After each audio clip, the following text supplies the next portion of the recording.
রাজধানীর কলাবাগানে স্ত্রীকে হত্যার পর ডিপ ফ্রিজে লুকিয়ে রাখার ঘটনায় অভিযুক্ত স্বামী নজরুল ইসলামকে গ্রেপ্তার করা হয়েছে। পুলিশ জানিয়েছে, ব্যাংক অ্যাকাউন্টের নমিনি নিয়ে দ্বন্দ্বে স্ত্রীকে খুন করেছেন নজরুল। হত্যার দায় স্বীকার করেছে অভিযুক্ত।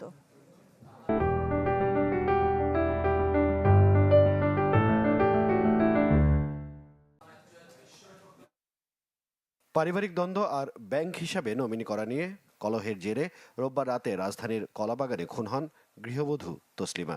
দেশীয় অস্ত্রের আঘাতে ঘুমন্ত অবস্থায় তাকে হত্যা করেন স্বামী অভিযুক্ত নজরুল ইসলাম। পরিস্থিতি সামাল দিতে মরদেহ সাদা কাপড়ে পেঁচিয়ে লুকিয়ে রাখে ঘরের ডিপ ফ্রিজে। ঘটনার পর থেকে গা ঢাকা দেন তসলিমার স্বামী নজরুল। মঙ্গলবার রাতে পুলিশের অভিযানে রাজধানীর বংশাল থেকে গ্রেপ্তার করা হয় তাকে।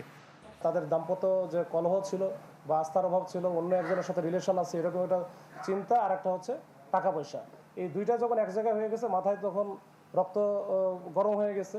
তখন রাত্রে 12টার পরে যখন ওনার ওয়াইফ যখন এই যে আমাদের ডিসিস্ট যখন ঘুমাইয়া পড়ে, এই ঘুমন্ত অবস্থায় সে কিন্তু তার আগের থেকে রেডি করা ছিল দাটা নিয়ে আসা, উপর যে পরে কিন্তু সে কোপায়। কলাবাগান থানায় বুধবার ডিএমপি মিডিয়া সেন্টারে এক সংবাদ সম্মেলনে রমনা বিভাগের উপকমিশনার মাসুদ আলম জানান, গ্রেপ্তারের পর পুলিশের জিজ্ঞাসাবাদে হত্যার দায় স্বীকার করেছেন নজরুল ইসলাম।